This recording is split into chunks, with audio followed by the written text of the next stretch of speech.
നമസ്കാരം sir. Cannes film festival മേളയിൽ കനി കുസൃതി അവരൊരു പലസ്തീൻ, അതായത് അവരൊരു തണ്ണിമത്തൻ ഭാഗം പിടിച്ചാണ് അവർ ആ ഫിലിം ഫെസ്റ്റിവൽ തുടങ്ങിയത്. അതായത് ഇസ്രയേലിനെതിരെ പലസ്തീൻ ഐക്യദാർഢ്യം പ്രഖ്യാപിച്ചായിരുന്നു അവരവിടെ രംഗത്ത് വന്നത്. ഇപ്പോൾ ഇതാ പ്രിയങ്ക ഗാന്ധിയും സമാന രീതിയിൽ ഒരു പലസ്തീൻ ഭാഗമായി രംഗത്തിറങ്ങിയിട്ടുണ്ട്. അതും പലസ്തീന് ഐക്യദാർഢ്യം പ്രകടിപ്പിച്ചും ഇസ്രയേലിന് എതിരെയുമാണ്.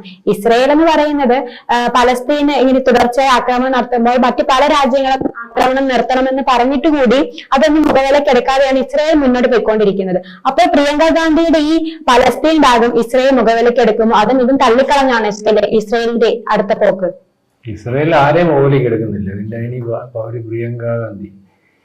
പ്രിയങ്ക വാദ്ര ഈ പറയുന്നത് പോലെ അവർക്ക് രാഷ്ട്രീയത്തിന്റെ ഒരു എൻട്രി ആണല്ലോ. ഇപ്പൊ ജയിച്ചു, പാർലമെന്ററി വന്നു, പ്രസംഗമൊക്കെ നടത്തി, എല്ലാം ഇങ്ങനെ പാളിക്കൊണ്ടിരിക്കുകയാണ്. രണ്ടാമത്തെ ദിവസം ഇവരൊരു വായികമായിട്ട് അവിടെ വന്നു. ഡിസംബർ 16 ഈ വായികമായിട്ട് അവിടെ വരുന്നത്.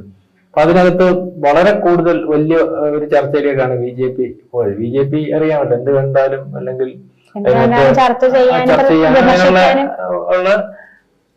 പ്രാപ്തിയുള്ള പാർട്ടിയാണ്, മനസ്സിലായില്ലേ. ഇതിനകത്ത് പ്രിയങ്ക ഗാന്ധിയെ പറ്റി എനിക്ക് തോന്നുന്നു കഴിഞ്ഞ ദിവസം അമിത് മാളവിയ എക്സിൽ കുറിച്ചത് രാഹുലിനെക്കാട്ടി വലിയ ദുരന്തം കാരണം അവര് കഴിഞ്ഞ ദിവസത്തെ അവര് രാഷ്ട്രീയം ആണ് അല്ലെങ്കിൽ രാഷ്ട്രീയ പാർട്ടിയുടെ ഭാഗമായിട്ട് നിൽക്കുകയാണെങ്കിൽ ഡിസംബർ 16 ഒരു പ്രത്യേകതയുണ്ട്. ഒന്നാമത് ഈ ബംഗ്ലാദേശ് ഇഷ്യൂ ഇപ്പൊ നടക്കുന്ന സമയമാണ്.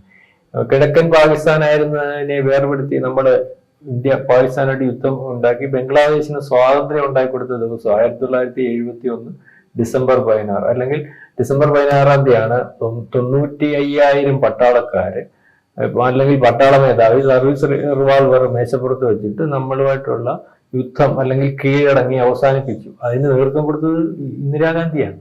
അപ്പൊ ഈ ഒരു വിഷയം പാർലമെന്റിൽ ഇന്നലെ അവർക്ക് ഉന്നയിക്കാമായിരുന്നു. ബംഗ്ലാദേശിന് അല്ലെങ്കിൽ ഈ ഒരു വിഷയം അത് അവരുന്നയിക്കുമ്പോൾ പാർലമെന്റിൽ വരുമ്പോഴും അത് മാധ്യമങ്ങൾ ഏറ്റെടുക്കുമ്പോഴും ഒരു വലിയ ചർച്ചയാവും. അതിനകത്തൊരു മെറിറ്റുണ്ട് ഇന്ദിരാഗാന്ധിയുടെ ഒരു വിജയമായിട്ടൊക്കെ അവർക്കത്.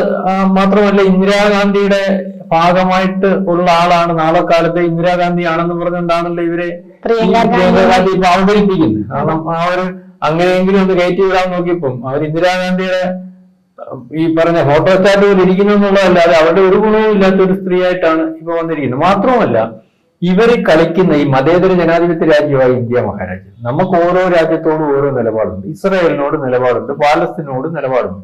പാലസ്തീൻ നിലപാട് ഇസ്രായേലിന്റെ ഭാഗമായിട്ട് ഇന്ത്യ നിൽക്കുമ്പോഴും പാലസ്തീനിലുള്ള നിലപാട് നമ്മുടെ രാജ്യം പാലസ്തീൻ സ്വതന്ത്ര രാജ്യമായിട്ട് അംഗീകരിക്കണം, പാലസ്തീൻ ആ ബോർഡർ വെച്ചിട്ട് പാലസ്തീനെ സ്വതന്ത്ര രാജ്യമായിട്ട് അംഗീകരിക്കണം എന്ന നിലപാട് ലോക രാജ്യങ്ങളുടെ ഇടയിൽ കഴിഞ്ഞ ദിവസത്തെ അല്ലെങ്കിൽ അതിന്റെ കഷ്ടം നമ്മൾ വോട്ട് ചെയ്യുന്ന പാലസ്തീന് വേണ്ടിയാണ്. ഇസ്രായേൽ നമ്മുടെ ഭാഗമായിട്ട് നിൽക്കും. അപ്പൊ ആ നിലപാടായിട്ട് അന്ന് നിൽക്കും. പാലസ്തീന് വേണ്ട സഹായങ്ങളൊക്കെ ചെയ്തു കൊടുക്കുന്നുണ്ട് എന്ന് പറഞ്ഞ് തീവ്ര നിലപാടുള്ള ആൾക്കാരുടെ ഭാഗമായിട്ട് ഈ ലോകത്തുടനീളമുള്ള തീവ്രവാദികളുടെ നിലപാടെന്ന് പറഞ്ഞാൽ അതിനെതിരായിട്ടുള്ള നിലപാട് ഇവരെടുക്കുന്ന നിലപാട്. ഇപ്പൊ ഇവരെടുത്തേക്കുന്ന നിലപാടിന് അനുകൂലമായിട്ട് പാകിസ്ഥാനിൽ നിന്നുള്ള ഒരു മന്ത്രി പ്രിയങ്കാഗാന്ധിക്ക് അനുകൂലമായിട്ട് പറഞ്ഞിട്ടുണ്ട്. കാരണം അനുകൂലമായിട്ട് പറഞ്ഞിട്ടുണ്ടെന്ന് പറഞ്ഞാൽ ഞങ്ങളുടെ പാർലമെന്റിലുള്ള ആൾക്കാർ പോലും പറയാൻ മടിക്കുന്ന കാര്യമാണ് പ്രിയങ്ക ചെയ്തതെന്ന് പറഞ്ഞു കഴിഞ്ഞാൽ ലോകത്ത് മൊത്തവും തീവ്രവാദികളെ സപ്ലൈ ചെയ്യുന്ന രാജ്യമായിട്ട് ആ പാകിസ്ഥാനെ ഇപ്പൊ കാണുന്നത്, അഫ്ഗാനിസ്ഥാനെക്കാട്ടി മുകളിലായിട്ട്. മനസ്സിലാകുന്നുണ്ട്.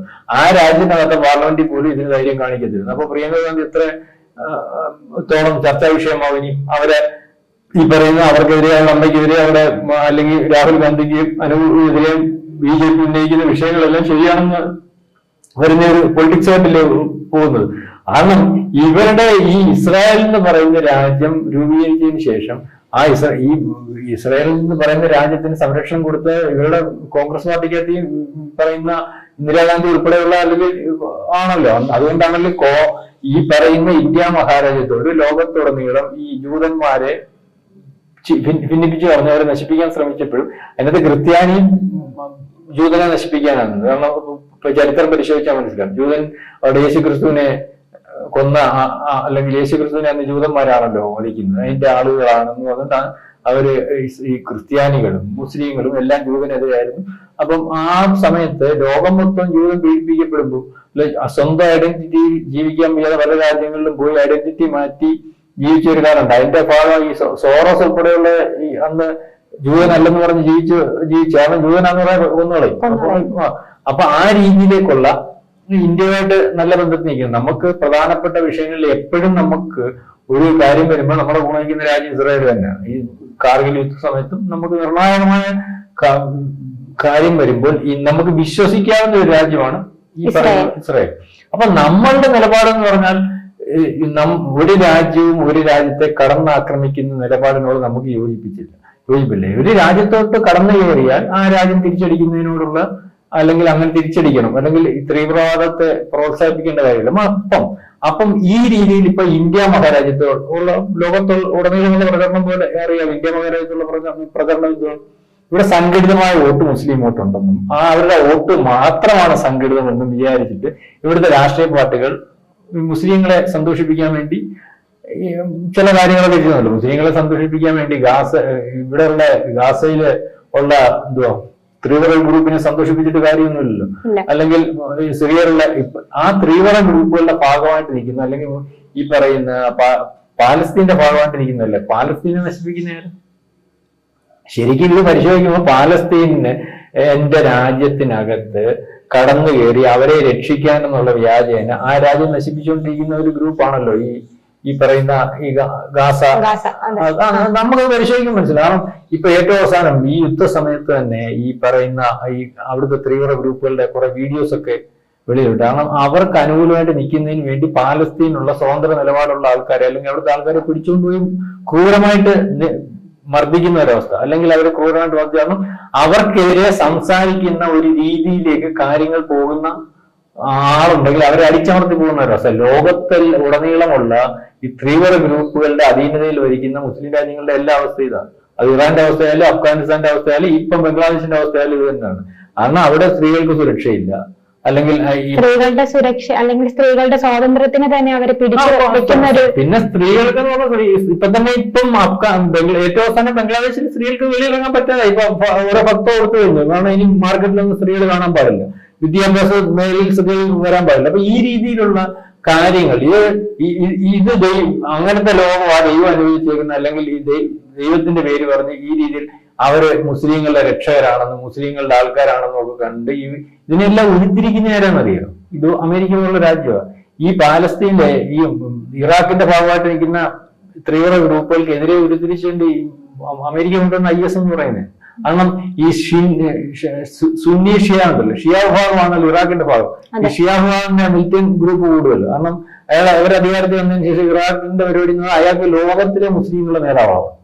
ലോക മുസ്ലിങ്ങളുടെ നേതാവാണെങ്കിൽ എന്ത് വേണം? ഈ പറഞ്ഞതുപോലെ ഇറാൻ പിടിച്ചതുപോലെ അവിടെ നിന്നുകൊണ്ട് ലോകം മൊത്തം പിടിക്കാമല്ലോ. അതിനുവേണ്ടി മിലിറ്റന്റ് ഗ്രൂപ്പിനെ ഉണ്ടാക്കുക. ഈ മിലിറ്റന്റ് ഗ്രൂപ്പാണ് ഈ പറയുന്ന പാലസ്തീനിൽ വിഷയം ഉണ്ടാക്കുന്നത്.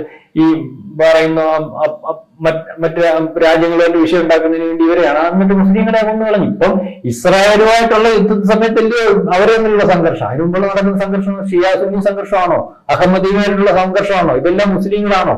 ഓരോരുത്തർ ഓരോ ഇതിനനുസരിച്ച് ജീവിക്കുന്നല്ലോ. ഇവരെ കൊന്നൊടുക്കുന്നതിന് വേണ്ടി. അപ്പൊ അവരെ എതിർക്കുന്നതിന് വേണ്ടി സുന്നി ഗ്രൂപ്പിനകത്ത് ഉണ്ടാക്കിയ അന്ന് IS. അപ്പൊ ഇതെല്ലാം എന്ന് പറഞ്ഞാൽ ഇത് ഈ പറയുന്ന അമേരിക്ക പോലെയുള്ള യൂറോപ്യൻ പോലെയുള്ള സാമ്രാജ്യ ശക്തികൾ എന്ന് പറഞ്ഞാൽ ലോകത്തുള്ള മുസ്ലിം രാജ്യങ്ങളെ മൊത്തവും ജനാധിപത്യ സംവിധാനത്തിൽ നിന്ന് മാറ്റി മത സംവിധാനത്തിലേക്കാക്കി രാജ്യത്തിനെ മൊത്തം നശിപ്പിക്കുന്ന രീതിയിലേക്ക് പോയി. ഇതിവിടുത്തെ മുസ്ലിങ്ങൾ മനസ്സിലാക്കത്തോളം കാലം മുസ്ലിങ്ങൾ അടിസ്ഥാനപരമായിട്ട് രക്ഷപ്പെടത്തില്ല. കാരണം ഈ അടിമകളെ പോലെയും, അല്ലെങ്കിൽ ഇതുപോലെ സ്വാതന്ത്ര്യമില്ലാത്തൊരവസ്ഥയിലും കാര്യങ്ങളും മറ്റു രീതിയിലും ഒക്കെ പോകുന്ന ഒരു രീതിയാണ്. അപ്പൊ അതിനെ അനുകൂലിച്ചാൽ, അല്ലെങ്കിൽ അതിനെ അനുകൂലിക്കണമെങ്കിൽ ഒന്നെങ്കിൽ അവരുടെ തെറ്റായ കാരണം അതിനെ അനുകൂലിക്കാൻ മുസ്ലിങ്ങളല്ല അവരുടെ ഭാഗമായിട്ട് നിൽക്കുക എന്നുള്ള ഒരു തോന്നൽ, അല്ലെങ്കിൽ അതിനെ അനുകൂലിക്കുന്നതിന് ഈ ലോകത്തുടനീളം കോടാനുകോടി രൂപ ഫണ്ട് മുടക്കുന്ന ഗ്രൂപ്പുകളുണ്ട്. ആ ഗ്രൂപ്പുകളുടെ ഭാഗമായിട്ടുള്ള ആള് തന്നെയാണ് സോണിയാഗാന്ധിയല്ല പ്രിയങ്ക വാദ്ര, അല്ലെങ്കിൽ രാഹുൽ പറയുന്നത് തന്നെയാണ്. സോണിയാഗാന്ധിയുടെ അല്ലെ അവരെ നിയന്ത്രിക്കുന്നത് സോറസ് പോലുള്ള ഈ ഗ്രൂപ്പിന്റെ ആളുകളാണ്. അപ്പൊ ഇത് പറയുന്നത് BJP ഇപ്പൊ ഏറ്റവും അവസാനം ഈ പാർലമെന്റിൽ കൊണ്ടുവന്ന ചർച്ച എന്ന് പറയുന്നത് തന്നെ രാജ്യദ്രോഹികളാണ് തെളിവുകൾ നിർത്തി അവർ പറഞ്ഞുകൊണ്ടിരിക്കുകയാണ്. ഈ തെളിവുകൾ നിർത്തി അവരുടെ അമ്മയും അവരുടെ സഹോദരനും കോൺഗ്രസും ഒക്കെ രാജ്യദ്രോഹികളാണെന്ന് തെളിവുകൾ നിർത്തി അകത്തും പുറത്തും പറയുകയും അത് ഏറ്റെടുക്കുന്നതിന് വേണ്ടി അമേരിക്കൻ പ്രസിഡന്റ് പോലും തയ്യാറായിട്ട് അത് ട്വീറ്റ് ചെയ്യുകയൊക്കെ ചെയ്യുന്ന സമയത്ത് ഇതുപോലെയുള്ള കോമാളിത്തരങ്ങളുമായിട്ട് വരുമ്പോൾ കോൺഗ്രസിൽ നിന്നല്ല ആർക്കും പ്രതീക്ഷ അർപ്പിക്കുന്ന ഒരു നേതാവായിട്ടല്ല ആദ്യത്തെ ഘട്ടത്തിൽ തന്നെ പ്രിയങ്ക വാദ്ര അവതരിച്ചിരിക്കുന്നത്. അവർ ഈ പറയുന്നത് പോലെ ഈ ലോകക്രമത്തിനകത്തൊക്കെ വ്യത്യാസം വന്നു, അല്ലെങ്കിൽ ഈ ക്രമത്തിനകത്ത് വ്യത്യാസം വരികയും ഇപ്പം ജനാധിപത്യവും അല്ലെങ്കിൽ ഈ പറയുന്ന ദേശീയതയും ഇതിലേക്കും ഒരു ലോകക്രമം മാറിക്കൊണ്ടിരിക്കുന്ന ഒരു രീതി നമുക്ക് കാണുവാൻ സാധിക്കും. അതായത് ഈ പറയുന്ന തീവ്ര ഗ്രൂപ്പുകളെയും അല്ലെങ്കിൽ രാജ്യത്തെ നശിപ്പിക്കുന്ന ആൾക്കാരെ എതിർക്കേണ്ടതുണ്ട്. അല്ലെങ്കിൽ ഈ പറയുന്ന ഓരോ രാജ്യത്തിൽ കടന്നു കയറി ആ രാജ്യത്തിന്റെ ഓരോ രാജ്യത്തിനും ആ രാജ്യത്തിൻ്റെതായ ദേശീയത ഉണ്ടാവും, ആ രാജ്യത്തിൻ്റെതായ സംസ്കാരമുണ്ട്. ഇതിനെ നശിപ്പിക്കുന്ന ഗ്രൂപ്പുകളെ മാറ്റി നിർത്തി പോകുന്ന ഒരവസ്ഥ. അപ്പം ഇതിന്റെ കുഴപ്പമെന്ന് പറഞ്ഞാൽ ഞാൻ മുമ്പേ പറഞ്ഞ പോലെ മുസ്ലിങ്ങൾക്ക് രാജ്യത്തുടനീളം ഭ്രഷ്ട് വരുന്ന ഒരു അവസ്ഥയിലേക്ക് പോകും. നമ്മൾ ഈ പറയുമ്പോൾ ഇതിനകത്ത് ഈ രീതിയിൽ കാര്യങ്ങൾ കൈകാര്യം ചെയ്യും, ഈ രീതിയിൽ ഉപയോഗപ്പെടുത്തുന്നതിന് വേണ്ടി ഉള്ള മുസ്ലിങ്ങളും ഒരു 10% പോലും കാണത്തില്ല. പറഞ്ഞു മനസ്സിലായി. ഇതിന്റെ ഗ്രൂപ്പും ഒരു തീവ്ര ഗ്രൂപ്പുകളായിട്ട് നിൽക്കുന്ന മുസ്ലിങ്ങൾ എത്ര ശതമാനം ഉണ്ട് നമുക്ക് പരിശോധിക്കുമ്പോൾ തന്നെ അറിയാമല്ലോ. അതൊരു 10% കാണത്തില്ല. പക്ഷെ അവരുടെ വോയിസ് ആണ് മുസ്ലിം വോയിസ് ആയിട്ട് വെളിയിൽ വരുന്നത്. അല്ലാത്തവര് ഒരുപക്ഷെ അവരെ ഭയന്നോ അല്ലെങ്കിൽ നമുക്ക് എന്ത് വേണമെന്നോ തീരുമാനിച്ചോ മിണ്ടാതിരിക്കുമ്പോൾ ലോകത്തുള്ള മുസ്ലിങ്ങളെല്ലാം തീവ്ര ഗ്രൂപ്പിന്റെ ആൾക്കാർ അല്ലെങ്കിൽ ആ നിലപാടുള്ളവരാണെന്ന് വരും. ഇപ്പൊ തന്നെ യൂറോപ്യൻ കൺട്രീസിലൊക്കെ ഇപ്പം ബാക്കിയുള്ള സമുദായത്തിന് പോകാൻ പറ്റുന്ന മുസ്ലിം യുവാക്കൾക്കും അല്ലെങ്കിൽ ഇവർക്കും പോകാൻ പറ്റുന്നില്ല. അങ്ങോട്ട് ചെന്ന് കയറുന്നതിന് മുമ്പ് ഒരു പേര് മുസ്ലിമിന്റെ ആണെന്ന് കണ്ടു കഴിഞ്ഞാൽ അവന് അനുഭവിക്കുന്ന ബുദ്ധിമുട്ട്. കാരണം ഇവന്റെ വേറെ കുറച്ച് മൊത്തം വേണം. സംശയത്തിന് വേണ്ടി നമുക്ക് പരിശോധന നടത്തുക. ഈ പരിശോധനയെല്ലാം കടന്നല്ലേ അവിടെ കയറിച്ചിട്ടുണ്ട്. അല്ലെങ്കിൽ ഒരു ജോലി വേണ്ട, അല്ലെങ്കിൽ രാജ്യത്തിന്റെ ബാക്കിയുള്ളവരുടെ കൂട്ട് മുൻപന്തിയിൽ വരാനും അല്ലെങ്കിൽ പഠിച്ചിട്ട് ജോലി ഉണ്ടാക്കാനും അല്ലെങ്കിൽ ബിസിനസ് ചെയ്യാനും എല്ലാ രീതിയിലും മുന്നേറ്റം പോകുന്നതിനും വേണ്ടി തടസ്സമായിട്ട് വരുന്ന ഒരു രീതിയാണ്. ഇത് വളരെ കൃത്യമായിട്ട് ഇംപ്ലിമെന്റ് ചെയ്യുന്നത് ഈ പറയുന്നത് അമേരിക്കൻ സാമ്രാജ്യത്വവും അല്ലെങ്കിൽ അത്തരത്തിലുള്ള രാജ്യങ്ങളുമാണ്. ഇതിന് വീട് കൊടുക്കുന്ന, അറിഞ്ഞുകൊണ്ട് വീട് കൊടുക്കുന്നു അല്ലെങ്കിൽ അത്തരത്തിലുള്ള ആൾക്കാരാണ്. അവർക്ക് സുഭിക്ഷമായിട്ട് ജീവിക്കാം. കാരണം ഇപ്പോൾ തന്നെ സിറിയ ഇവരുടെ ഗ്രൂപ്പ് പിടിച്ചെന്ന് നമുക്ക് ഉദാഹരണം പിടിച്ചെന്ന് വെച്ചു, അതിന്റെ നേതാവിനോട് സുഖമായിട്ട് ജീവിക്കാറുണ്ട് എല്ലാ സംവിധാനങ്ങളും കൂട്ടി. ബാക്കി ഉള്ളവരെല്ലാം പട്ടിണിയാവത്തുള്ളൂ.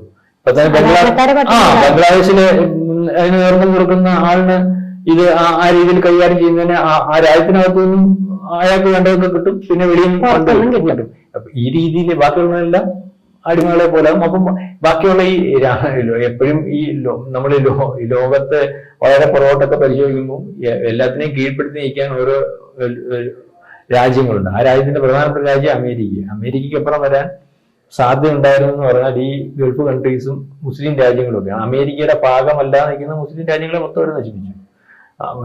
ഇവർക്കിത് മനസ്സിലാവാതെ ഇവർ പരസ്പരം തല്ലി ആരെയായിട്ടും പ്രശ്നമില്ലെന്നുണ്ടെങ്കിൽ പരസ്പരം അങ്ങോട്ടും ഇങ്ങോട്ടും കൊന്നെടുക്കുന്ന ഒരവസ്ഥയുണ്ട്. ഇപ്പൊ തന്നെ നമ്മൾ പല ഘട്ടങ്ങളിലും പാകിസ്ഥാനിലൊക്കെ കാണുന്ന എന്തോ പല പള്ളികളിലും പ്രധാനപ്പെട്ട ദിവസങ്ങളിലും ഈ പറയുന്ന ഷിയ ഒരു നൊയമ്പ് സമയങ്ങളിൽ ബോംബ് പൊട്ടിക്കുക, അറിയാം, കണ്ടിട്ടുണ്ട്.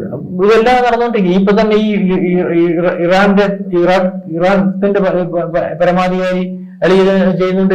എത്ര കോടി മുസ്ലിങ്ങളെ കൊന്നൊടുക്കിയിട്ടുള്ള ഈ സുന്നി വിഭാഗത്തിൽപ്പെട്ട.